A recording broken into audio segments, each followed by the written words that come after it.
O irmão Arthur vai trazer a mensagem para nós essa noite. Que o Senhor possa usá-lo com graça, na autoridade do Espírito Santo de Deus, para a glória do Senhor. Amém.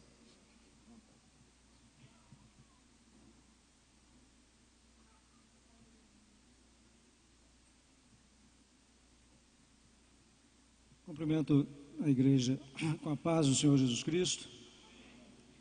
Sei que todos estão imensamente felizes até o presente momento deste culto, porque os louvores têm sido verdadeiramente abençoadores, onde nós tivemos a oportunidade de sentir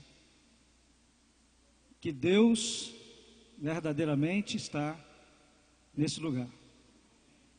E é o motivo principal da reunião da igreja, é adorar a Deus e sentir a presença do Senhor. Então somos vitoriosos já nesse momento do culto. E agora vamos ouvir uma palavra, e eu espero que Deus possa tocar no seu coração. Quero ler a passagem que se encontra em Gênesis, capítulo 12, versículo 1 até o versículo, até o 5º versículo. Depois vamos ler o capítulo 21, parte do 21 e do 22, do mesmo livro. Deus chama Abrão e lhe faz promessas. Ora, o Senhor disse a Abrão: sai da tua terra e da tua parentela e da casa de teu pai para a terra que eu te mostrarei, e far-te-ei uma grande nação, e abençoar-te-ei, e engrandecerei o teu nome, e tu serás uma bênção. E abençoarei os que te abençoarem, e amaldiçoarei os que te amaldiçoarem, e em ti serão benditas todas as famílias da terra.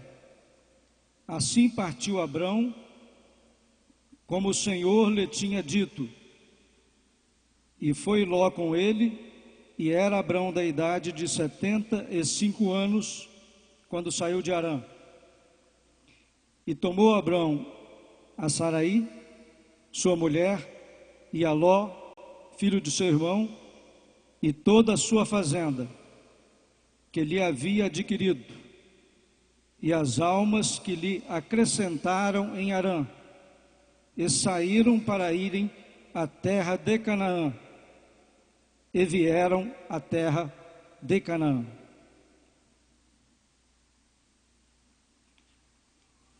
Agora no 21, nós vamos ler o 1º até o 3º e depois o 5º.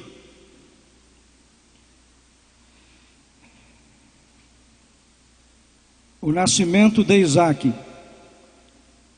E o Senhor visitou a Sara, como tinha dito, e fez o Senhor a Sara como tinha falado, e concebeu Sara, e deu a Abraão um filho na sua velhice, ao tempo determinado que Deus lhe tinha dito. E chamou Abraão o nome de seu filho que lhe nascera, que Sara lhe dera, Isaque. Versículo 5. Era Abraão da idade de 100 anos, quando lhe nasceu Isaque, seu filho. Capítulo 22, irmãos, versículo 4, do 4 até o 6º, versículo 4 até o 6. Ao 3º dia levantou Abraão os seus olhos e viu o lugar de longe. E disse Abraão aos seus moços: ficai-vos aqui com o jumento, e eu e o moço iremos até ali, e havendo adorado, tornaremos a vós.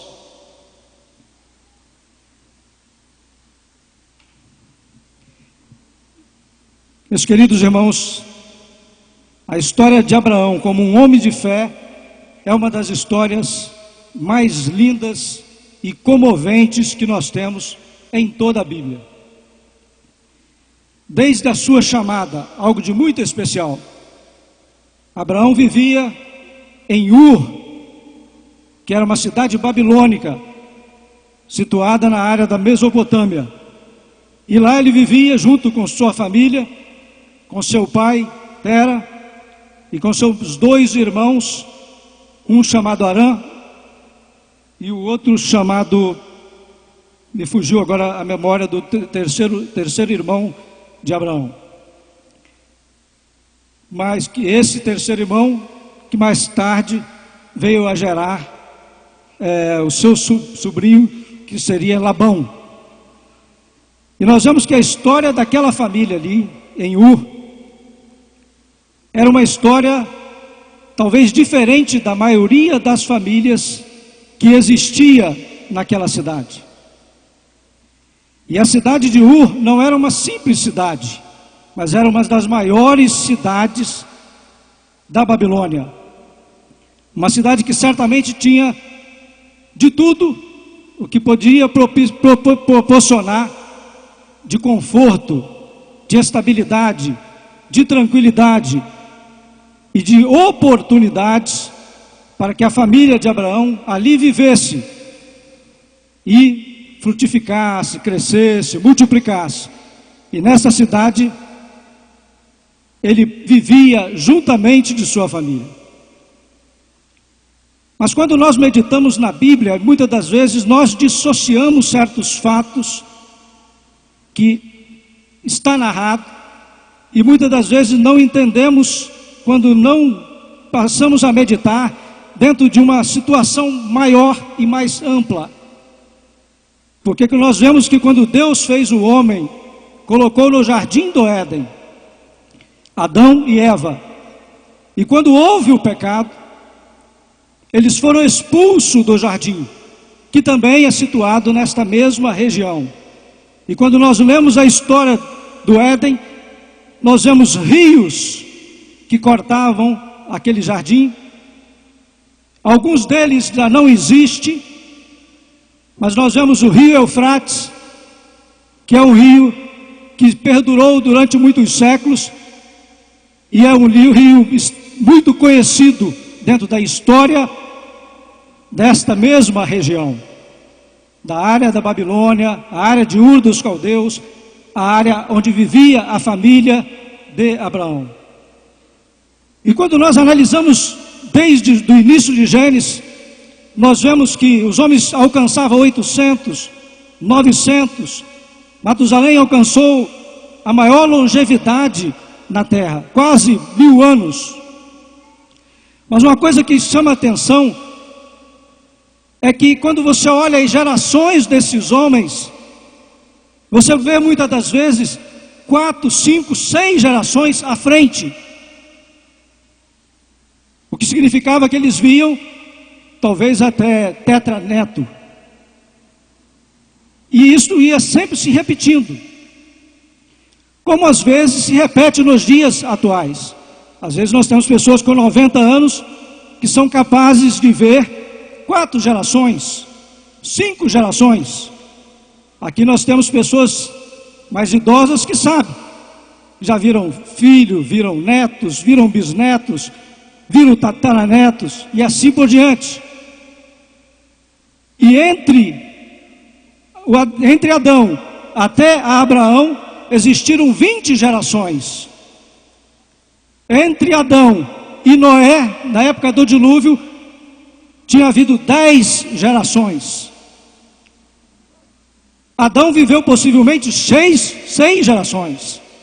Provavelmente a 6ª geração, ele não teve como falar com ela, porque talvez ela tinha 2, 3 ou 4 anos de existência. Mas as anteriores ele teve como falar. E certamente ele foi passando a história toda de como houve a criação do homem, como ocorreu que Deus fez no jardim, das palavras que Deus falava na viragem do dia, daquela comunhão maravilhosa que existia entre eles, e aquilo foi transmitindo para as gerações. Alguns davam importância àquela palavra, e outros não davam importância, seguia a sua trajetória, vivendo de qualquer maneira. Mas uma coisa era certa: aqueles que amavam ao Senhor, sempre cuidando da palavra, e sempre da primeira esperança dita desde lá do Éden, que da semente da mulher viria um que esmagaria a cabeça da serpente. E nós vemos que naquele momento, quando Deus falou, Deus pôde falar muito aborrecido, muito triste, muito desapontado com a capacidade de pecar que o homem teve diante dele. Tanto que nós vemos Deus amaldiçoando a terra, Deus dizendo que ela produziria cardos e espinhos, Deus falando que o sol iria castigar, e que o trabalho seria difícil, que o trabalho seria penoso, e que ele iria enfrentar todas as adversidades. Muitas coisas negativas podemos ouvir daquela narrativa do capítulo 3 de Gênesis. Mas no meio de todas negativas, nós vemos Deus dizendo que da semente da mulher nasceria um que salvaria, que resolveria o problema, que salvaria a raça humana, que seria a solução. Por quê? Porque ele destruiria aquele que foi o símbolo usado para trazer a queda da raça humana. Essa queda, por exemplo, muitas pessoas fazem verdadeiras fantasias sobre ela, achando que possivelmente tenha sido a situação do instinto sexual do homem. Mas isso é um ledo engano. Na verdade, não se trata especificamente disso, e a Bíblia não menciona isso. A Bíblia menciona que tinha uma árvore que Deus havia colocado no meio do jardim e que não podia se comer, que era a árvore da ciência do bem e do mal. Tudo mais podia ser usufruído, podia gozar de tudo, e ali ele tinha todo o contato com Deus, ele via Deus, ele falava com Deus, e podia viver toda a sua satisfação de ter Deus como seu Senhor. Agora, depois que o pecado veio, o homem foi expulso, e aí passou a viver a esperança, passou a viver algo que despertou nele um desejo para mudar aquela situação a qual ele havia caído. Como todos nós conhecemos a história, depois nasce Abel, nasce Caim, e sabemos a trajetória do que ocorreu. Primeiro homicídio, e aí vamos ver nos primeiros manifestações de que não era só um instinto do homem que havia se estragado, mas era todos os instintos do homem estavam danificados, e o homem estava numa situação irremediável. Por quê? Porque o mal havia assolado inteiramente a natureza humana. Então, irmãos, toda essa história foi passando. Nós vemos que Noé foi o pregoeiro da justiça, falou, e Noé, sendo o 10º da descendência, certamente ele foi até quase a Tera, ou foi a Tera, e talvez Tera deve ter tido contato com ele na adolescência, com talvez 15 anos, 20 anos, e pôde talvez ouvir de Noé, porque ele viveu 350 anos depois do dilúvio, a palavra de Deus que estava plantada dentro do coração de Noé. E ouvindo essa palavra, Tera pôde também falar aos seus filhos, pode falar Arã, Naor e Abrão, que nessa idade se chamava Abrão. E entre os 3 filhos, um filho morre, uma morte prematura, que foi Arã, deixando Ló, o seu sobrinho. E aí Deus chama Abraão lá naquela grande cidade, para deixar aquela cidade confortável, abandonar a sua zona de conforto, porque naquela altura a família já estava muito bem estruturada naquele lugar. E aí eles saíram até um local e onde foi fundada uma cidade com o próprio nome daquele irmão que havia morrido. Veja a importância desta família naquele momento da história. E eles ocuparam um lugar confortável, onde era uma rota comercial importante, segundo alguns podem dizer. E lá estavam certamente estabelecidos, todos eles. E Deus ali em Harã aparece e chama Abrão para que saísse daquela cidade. Quando nós lemos no capítulo 7 de Atos, nós vemos ali sendo descrito que a chamada de Abraão foi lá em Ur dos Caldeus. E quando nós lemos em Gênesis, diz que a chamada foi em Harã. Só que, meus queridos, pelo contato que Abraão tinha com Deus, através das palavras que lhe eram faladas, certamente o coração de Abraão deve ter sentido a voz lá em Ur dos Caldeus. E talvez ele certamente foi quem impulsionou a sua família a sair daquela cidade, porque Deus tinha uma orientação especial para eles. E aí, meus queridos, eles chegaram a essa cidade e lá puderam sair em direção a Canaã. Quando nós analisamos a história de Abraão, ela é uma história linda e maravilhosa. E se eu perguntar a quem aqui gostaria de ter a vida de Abraão, eu sei que todos levantariam as suas mãos, porque foi uma vida muito abençoada. Mas foi uma vida que enfrentou as maiores adversidades possíveis, as maiores provas possíveis. Saiu aos 76 anos, casado com Sarai, e se empreendendo a marcha para uma terra que ele não sabia onde ficava.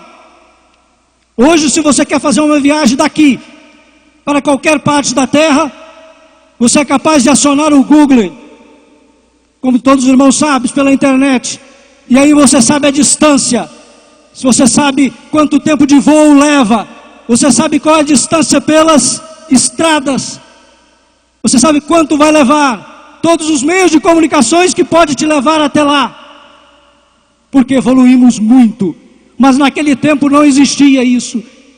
Toda a trajetória era feita com animais de formas extremamente rudimentar, enfrentando todas as adversidades, sem saber o que esperava pela frente. Abraão começou a se locomover, mas uma coisa era certa: em cada locomoção, em cada lugar que ele parava, ele erguia um altar de adoração. E erguendo um altar de adoração, Deus o visitava, Deus recebia a sua adoração, Deus recebia o seu louvor, e Deus ficava profundamente satisfeito com a vida dele. E os anos iam passando, e ele ia sendo abençoado, mas a bênção maior, que podia concretizar toda a promessa de Deus, ainda ele aguardava, que era o quê? Que ele fosse um pai de muitas nações, que ele fosse um abençoador de muitos povos, que ele fosse uma pessoa próspera em todo sentido, porque no sentido material ele já era muito próspero, ele já era muito respeitado, ele era uma pessoa de grandes conceitos, mas a inquietação maior do seu coração existia. Por quê? Porque a sua esposa era estéril, e anos após anos de tentativas infrutíferas, e como nós sabemos, e não nascia o herdeiro. Mas Abraão permanecia em fé, Abraão permanecia temente a Deus, Abraão permanecia sabendo de que Deus havia o chamado, e Deus era extremamente poderoso para fazer qualquer coisa na sua vida. Precipitações houveram, que acabou sendo envolvido e acabou tomando caminhos que trouxe grandes aborrecimentos, mas Deus ainda estava sempre conduzindo. E uma coisa interessante, irmãos, que esse homem de uma fé, de uma envergadura tão grande, de uma disposição tão grande para adorar, agora você pode dizer: esse homem era diferente de mim. E você pode dizer, sim, ele era diferente de mim, porque ele tinha uma composição moral fora de série, era um homem profundamente ético, era um homem respeitador, era um homem de grandes capacidades. Mas eu quero dizer para você, meus queridos irmãos, não era nada diferente de você e de mim. Ele era um homem igualzinho a nós. A única diferença de mim e de você era que ele se inclinava para Deus. Ele se voltava para o Senhor. Ele tinha uma expectativa de vida não centrada na vida humana. Ele não tinha confiança, entendeu, em reis. Ele não tinha confiança na quantidade de camelos, ou na quantidade de ovelhas, ou na quantidade de gado que possuía.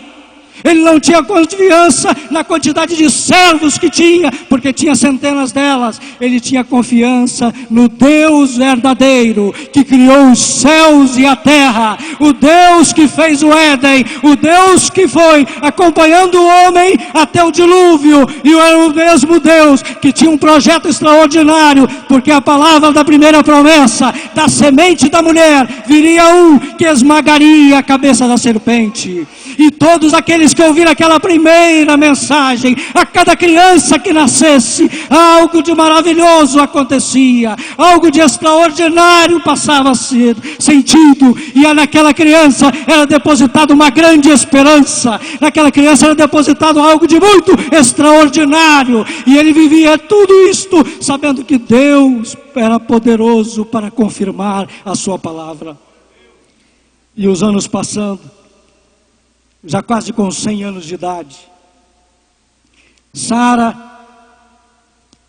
já não julgava mais com capacidade para ser mãe. E o anjo do Senhor veio e foi anunciar para ela que ela seria mãe. Ela riu, deu uma tremenda gargalhada, porque achava impossível disto acontecer. Abraão também teve um pouco de dúvida nesse momento, mas o anjo disse que iria acontecer, ali no diálogo dele com o anjo.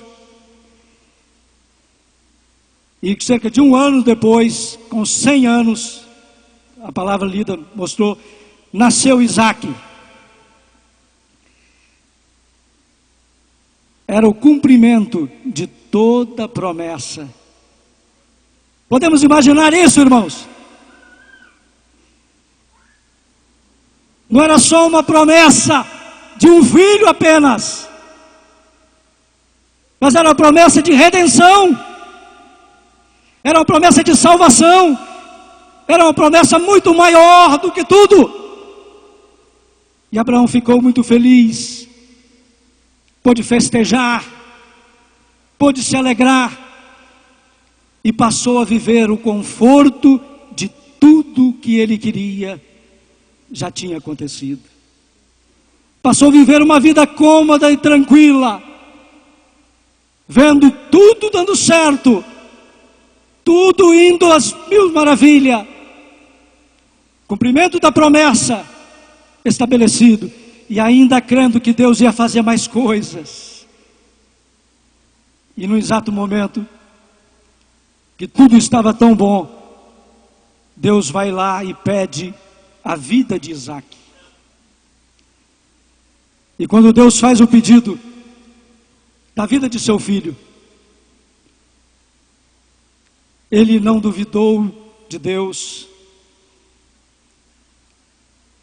e pela fé ele raciocinou com certeza de que Deus o havia dado Isaque milagrosamente,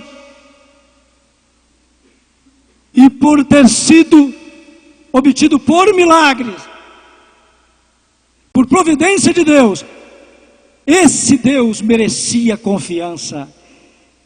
Quantas das vezes, irmãos, em nossa trajetória, nós duvidamos de Deus, nós questionamos a Deus, nós colocamos Deus em situações dificílimas, por causa das nossas expectativas. Mas o ensinamento da vida de Abraão é um ensinamento tão profundo que em toda e qualquer situação nós devemos sempre confiar no Senhor. Sempre confiar no Senhor. Se a adversidade vem, Deus é poderoso para num instante afastá-la. Deus é poderoso para reverter qualquer situação. Porque Ele nos ama de uma maneira toda especial. E nós estamos aqui nessa terra numa peregrinação. Vivemos cerca de quase 5.000 anos após Abraão. Mas a nossa trajetória de fé, a nossa trajetória de caminhada não mudou e não vai mudar, meus queridos irmãos. Vai ser da mesma forma. Porque quando estava no Éden, o homem não tinha necessidade de caminhar por fé, mas depois que saiu por causa do pecado, dali para frente, a única forma de se caminhar nessa terra e de ser vencedor é caminhar pela fé, é acreditar em Deus, é confiar em Deus, é meditar naquilo que Deus pode fazer, porque assim Deus vai fazer grandes coisas. E nós vemos, irmãos, quando Deus o pediu, Ele não questionou, foi lá e preparou as jumentas, chamou 2 servos, chamou seu filho e disse: vamos até um determinado local que Deus vai nos mostrar. E continuou uma caminhada. Quando chegou no monte chamado Moriá, deixou os 2 servos embaixo, pediu que aguardasse, e eles disse essa passagem que eu li: eu e o moço vamos subir e vamos adorar e depois retornaremos. Aí nós vemos por que Abraão disse isso. Provavelmente para tranquilizar aqueles 2. Até então, só Abraão sabia desse pedido. Isaac não sabia que ia acontecer. E os 2 servos também, muito menos, sabia de qualquer coisa. Para tranquilizar, ou pela fé, ele sabia que ia adorar e ia voltar. E ele sobe o Monte Moriá com Isaac. Só que de um outro lado do monte subia o cordeiro, um cordeiro que ele não via, e que quando eles chegaram lá em cima, aquele cordeiro também estava por lá. Meus queridos irmãos, e ele ergue o altar, coloca a lenha e dispõe Isaac sobre o altar. O costume de oferecer sacrifícios humanos existia entre os povos pagãos. Era uma coisa abominável para Deus. Era uma coisa que Deus não suportava, por tamanha crueldade e tamanha brutalidade. E Deus ali naquele momento pede para ele uma situação dessa: matar o seu próprio filho em um altar. E naquele momento, irmãos, ele não teve dúvida e cria mais em Deus, confiava mais em Deus. E no momento certo, quando ele ia exterminar a vida de Isaac, quando ele pega o cutelo para imolar, o anjo de Deus brada: basta, não faças tal ao moço, porque agora eu vejo e conheço inteiramente a sua fé, e você será, aleluias, pai de muitas nações, reis sairão de ti, quem te abençoar será abençoado, Quem te amaldiçoar será amaldiçoado.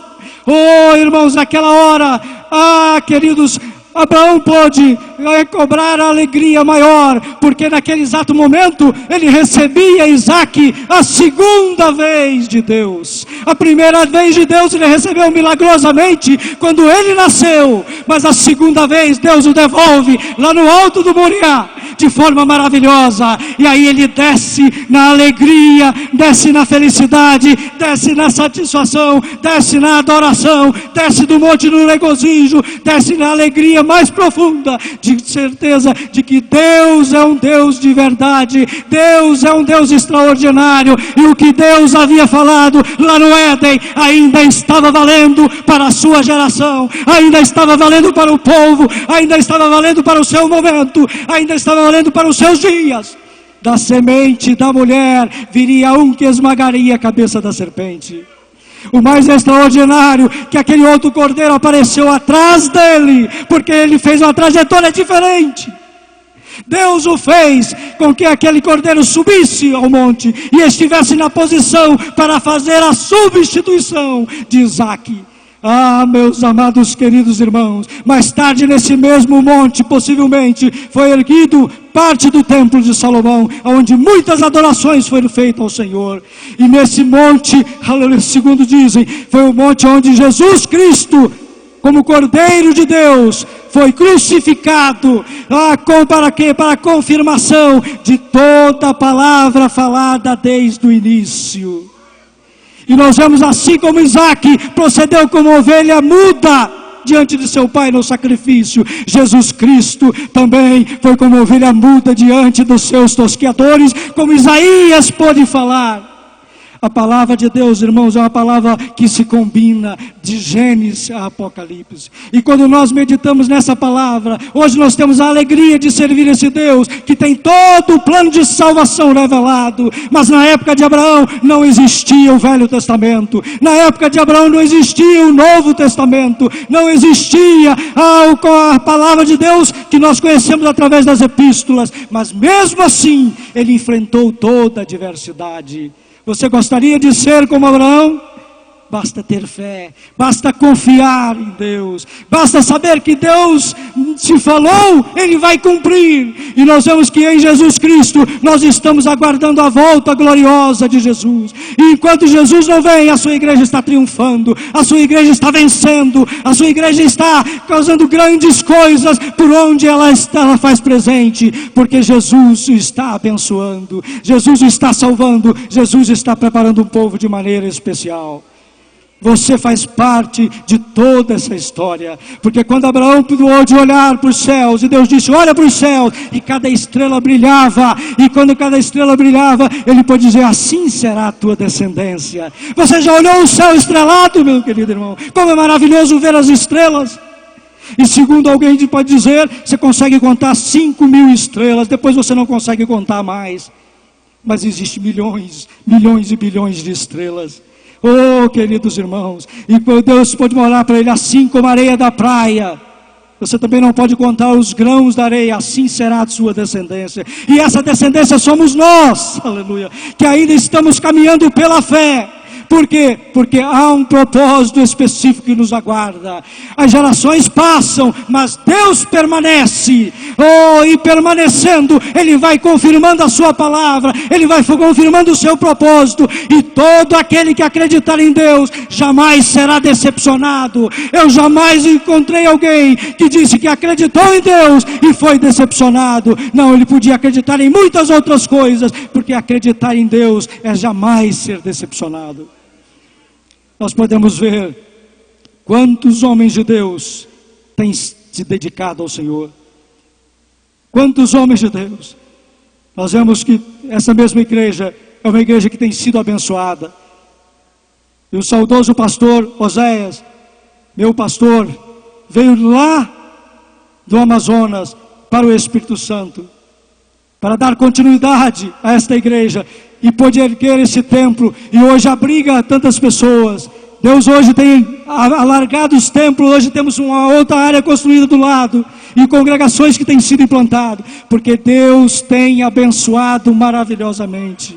Então a obra de Jesus não é uma obra misteriosa, ela é uma obra às claras, e todo aquele que quer receber, ele pode receber a salvação. Basta acreditar no seu coração, meditar a sua vida e ver que Jesus quer salvar, Jesus quer transformar, Jesus quer fazer algo de maravilhoso acontecer na sua vida. E aí, dessa forma, você vai ter o seu sentido espiritual aberto para entender a salvação e entender um propósito mais extraordinário que existe. Se você quer ser como Abraão, saiba que as provas virão, saiba que as lutas virão, não porque Deus tem necessidade de te provar, para te conhecer. Não. Deus conhece você desde o útero da sua mãe. Deus sabe quem você é na sua minúcia. Deus sabe o seu pensar, sabe o seu levantar, sabe o seu sair, seu trabalhar. Deus sabe tudo. Ele não tem necessidade de provar para ver se você vai vencer ou se você não vai vencer. Não tem necessidade nenhuma disto. Mas se Ele prova você, e se você é submetido a alguma dificuldade, é para que você aprenda e você cresça e você seja beneficiado, porque quando você ultrapassa uma prova, você fica mais forte, você ganha mais experiência e passa a ter mais certeza desse Deus que te ama e que cuida de você e da sua família. Se você fala na família e alguns não ouvem, não se preocupe, porque Deus tem para salvar e alguém receberá a salvação. O prazer de Deus é que todos possam ser salvos, mas a salvação é para aqueles que abrem o seu coração, aqueles que adorem a Deus, aquele que coloca a Deus em ordem de prioridade, aqueles que sabem que essa vida é transitória e passageira, mas Deus eterno o ama. Deus eterno já providenciou tudo o que é necessário para que você tenha uma vida de êxito e uma vida de vitória. E acima de tudo, quando passar a sua vida e você alcançar aí os seus 70, 80 anos e partir para a glória, com certeza você vai receber a salvação. Todos nós somos frutos de trabalhos e de pregações de outras pessoas.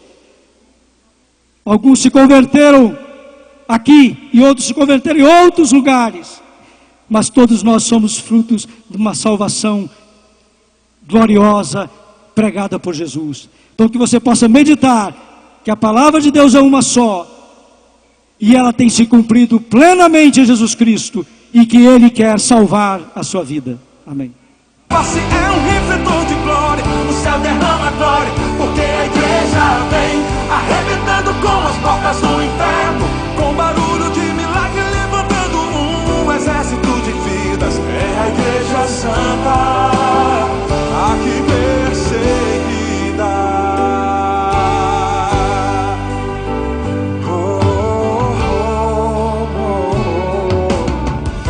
O plano do Senhor é o que prevaleceu. Há quase 2000 anos a igreja só cresceu. Jesus é a cabeça e nos ensina a trabalhar. A base é muito forte, nada pode abalar. Por isso que o inferno vive a chorar. Brilhando em toda parte, a igreja vem, quebrando cativeiros pra salvar.